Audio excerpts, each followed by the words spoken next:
light within our hearts, light within our thoughts, light within our words. May one and all and everything, blessed and loved, ever be. Welcome. I am Sister Who. With me today on the show, I have my friend Xenia Grant, and we wanted to discuss autism and religion. It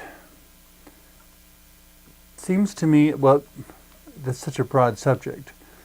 I imagine at one time there were certain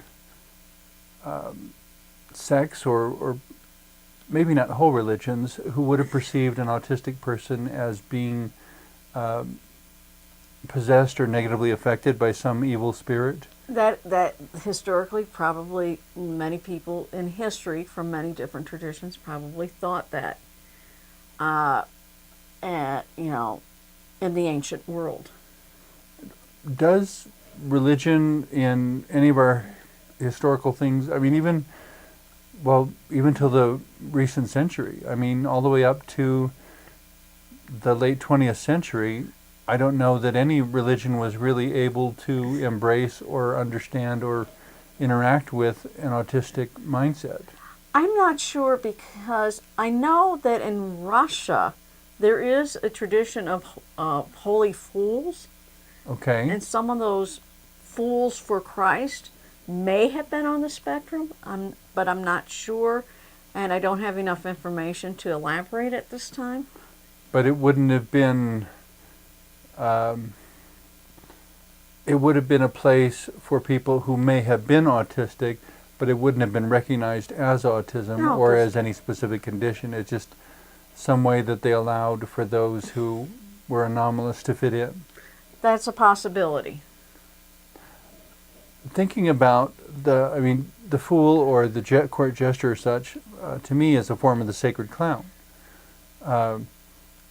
As such, I'm not sure whether a low-functioning autistic person would have been given such a role, because in order to do the role, you have to have effective communication with the world around you. Understood. And not only that, but it's only in recent years that people who don't communicate verbally have access to things like computers and letterboards or sign language for those who use sign language as a form of speaking. Mm-hmm. In the last 20, 30, 40, 50 years, I suppose, 50 years at the most, there's been a real opening of the curtain of not being able to understand. Understood. And not only that, but within certain religious traditions, people are getting the idea, and it doesn't matter what religious tradition that person participates in, that differences, especially with disabilities, is not a bad thing, but part of the flavor and the texture of humanity. For a long time, I think people saw disabilities more in terms of limitations than in terms of empowerments. But every disability, almost every disability, has some sort of perspective or skill that actually could have very important things to offer the rest of the community. Absolutely, and not only that, but not only different perspectives, but sometimes different gifts that are bestowed upon that person. And so, it depends on the historical time period and the culture that person came from. Mm. Things hopefully are better in this day and age, but I'm not even sure of that. I don't know that it's possible to be certain of a whole lot these days, but nevertheless, there's perceptions that can be reported and things that make us think. An autistic mind, it seems to me one of the few things that are consistent about virtually all autistic minds is that the autistic mind sees details first and generalities second. For the most part, and the details are different depending on who which mind that you come across. I mean, I tend to be much more a visual thinker, so everything that I talk about it or think about is in pictures first, and then I translate it into words. Which is another aspect of autism, but focusing a little more on the details first, that means that you will notice things that other people don't, and in being able to report those details that they overlooked, they may find their religious practice significantly enhanced. Oh, absolutely. And I know that, because I've talked to people on the autism spectrum from many different religious traditions, and the feeling that they belong to a certain tradition has helped them, whatever that tradition may be. Yeah, well, most of the experience of autism is a feeling of being isolated and cut off. Absolutely. And every time I go out of the house, dealing with humanity feels overwhelming. Which is where I've actually taken to using an autism service dog, and it's made a big difference. Mm-hmm.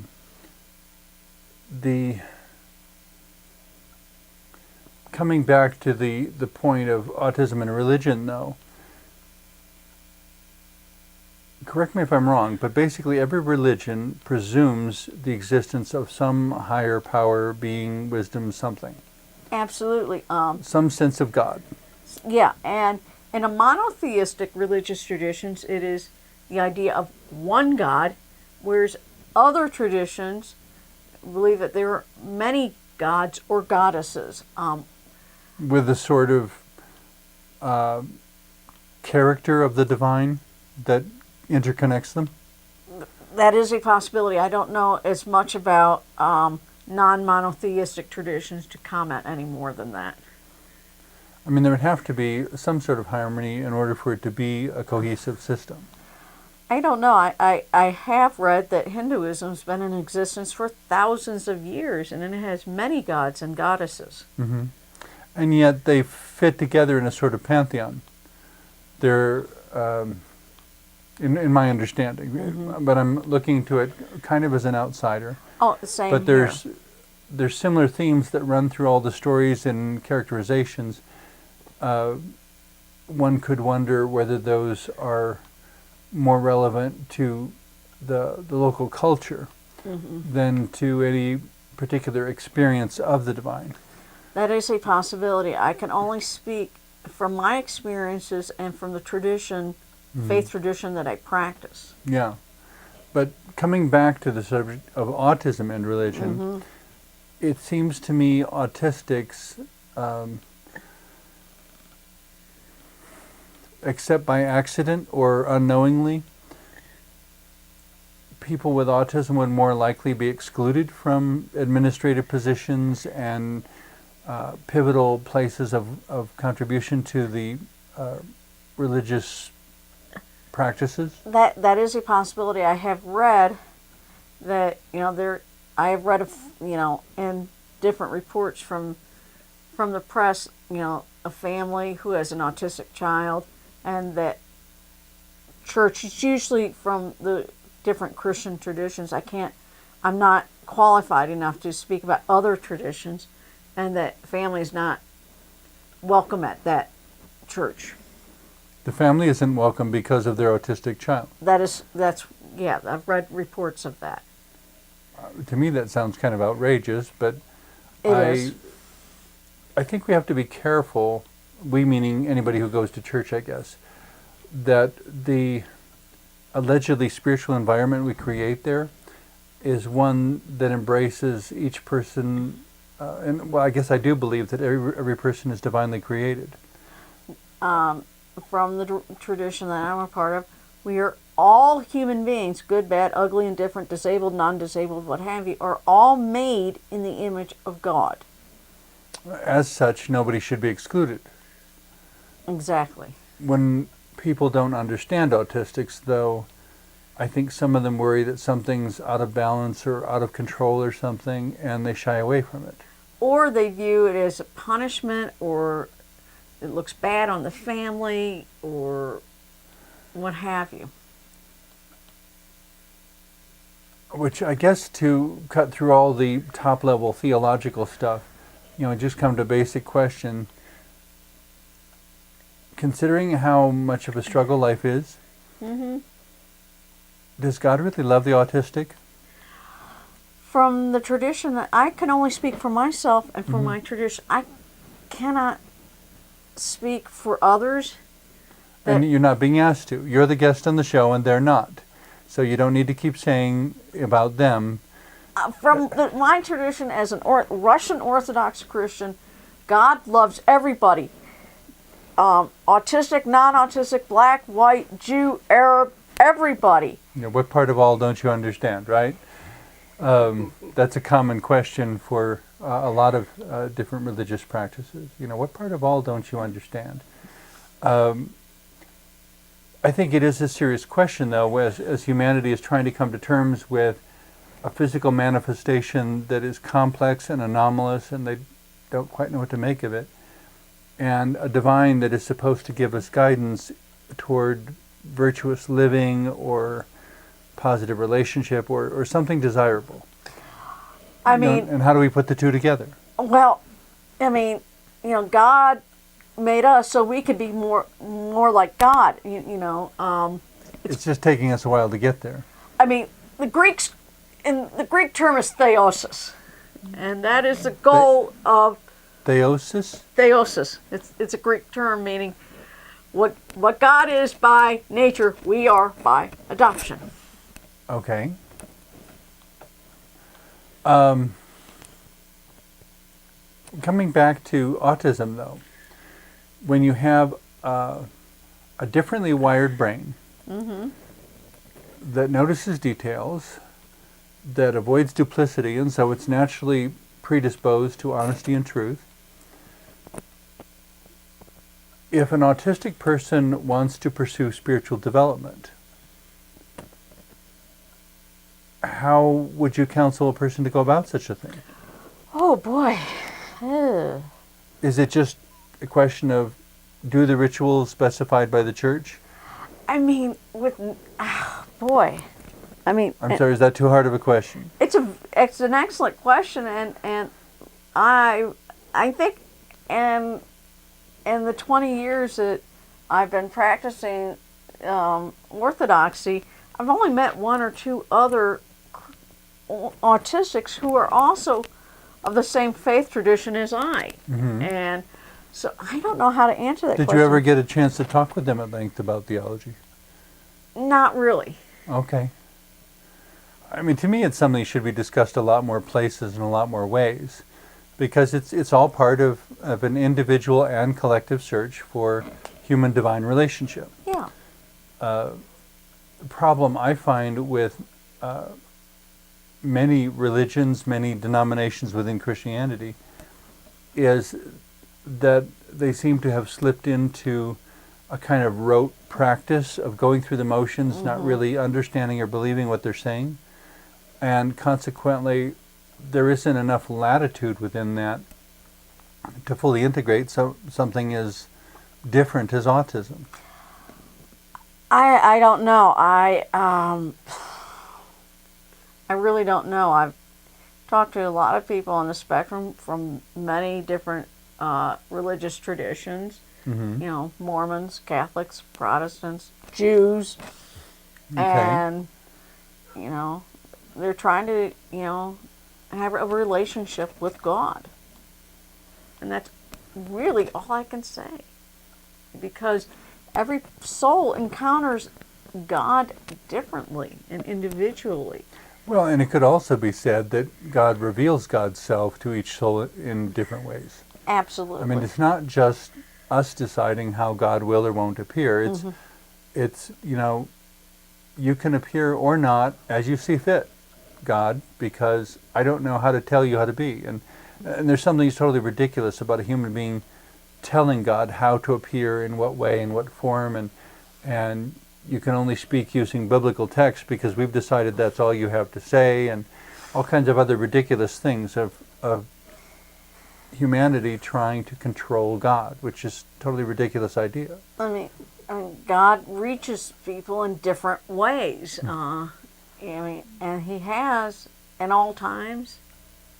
Well, and even looking at the stories of the Christian Bible, the number of different ways that God appeared. Oh, absolutely. You know, I mean, I could just imagine some church council in the present time looking at the story and insisting that a burning bush in front of Moses was really quite inappropriate. It really should have been, you know, in a nice decorated fire pit inside a cathedral with columns and music playing. And God said, forget it, I'm just going to appear. And poof, there's a bush. And then some liturgical snob would say, oh, for crying out loud, a juniper bush? Couldn't you pick something more exotic? Well, I mean, we... You know, God, in a sense, God is never living up to human expectations. And why should he? I couldn't agree more. If that's the way religion treats God, however, how much more atrocious is it that the way religion treats people with autism and other disabilities? I totally agree. I mean, I have, you know, I still am trying to find materials because I off and on try to research into how various religious traditions, especially those in the within Christendom, deal with. Which people have to remember, Christianity includes everything from snake handlers in the Appalachians to Russian Orthodox. There's a lot of latitude there. A lot of latitude. You have 22, at least. I mean, it's almost as broad as autism itself. Oh, absolutely. You're talking about people, you know, mainline Protestants to sometimes you're Unitarians to Roman Catholics to Orthodox Christians from Russia or Greece or Bulgaria, Pentecostals to Bible thumpers. Oh, all you know. It's all Christianity. Yeah, yeah, absolutely. And though there seems to be some argument over whether or not the Mormons are Christians, but I really don't care to make that judgment within this show. No, that's a different topic entirely. Well, I think it's kind of silly anyway, so I don't ever have any intention of going there. But in any case, I guess to conclude that little paragraph or so, the one I like, the explanation I like the most, I guess, that kind of points at all that. This is many, many, many years ago. There's a guest speaker named Mike Warnke, who was at one time a practicing satanic high priest and then converted to Christianity. It's okay. His honesty and his insight was truly remarkable. And I was challenged and inspired when he said that the hallmark of a cult is the claim, we're the only ones. And I couldn't argue with it, but I can't count the number of churches I've heard make that claim. You know, it's our way or the highway. We're the only ones. We're right. Everybody else is wrong. It kind of steers into that joke about the new arrivals in heaven. And Peter's giving them a tour, and he says, "Now over here you have to all be really, really quiet, because on the other side of that curtain are, you know, some group or another, and they think they're the only ones up here." On the flip side, autism sees all the details. I mean, if you ask a neurotypical, as they're called, you know, the non-autistics, to say, "Look at heaven, what do you see?" and they'll immediately notice most that with which they most strongly resonate. An autistic will look at that and say, "I see 350 million different individual sects," you know, at least. Because the autistic notices the details first. I mean, and not only that, but when talking about people with autism practicing a religious tradition, you know, what makes them stay within that tradition is if they're accepted by that religious community. Well, and I would suggest, I don't know, but it would make sense that they would be attracted to the tradition that is open-ended, that allows for mystery and development and exploration. And continuity. because if they don't have that kind of openness, the autistic mind's ability to see details so expertly and quickly would make them such critical thinkers that any lesser system of theology would be ripped to shreds almost immediately. And not only that, but I know I can only speak for myself personally that historicity, consistency, everything else in the world changes. I want something that is consistent from year to year, epoch to epoch, culture to culture. But to do that, you would have to have a system of theology that allowed for the existence of the undiscovered. And not only the undiscovered, but that it can be expressed in different ways. How a Russian Orthodox expresses his or her orthodoxy is different than how the Greeks express it, or how the Ethiopians express it, and then how an American expresses it. And to be able to express it without feeling like you're in competition with someone else. Absolutely, absolutely. It makes no sense for humanity to compete for control of the definition of God, or of worship, or of anything else spiritual, because all of these things are, by their very nature, beyond human comprehension. God at a lot of times is inscrutable and unknowable. And yet...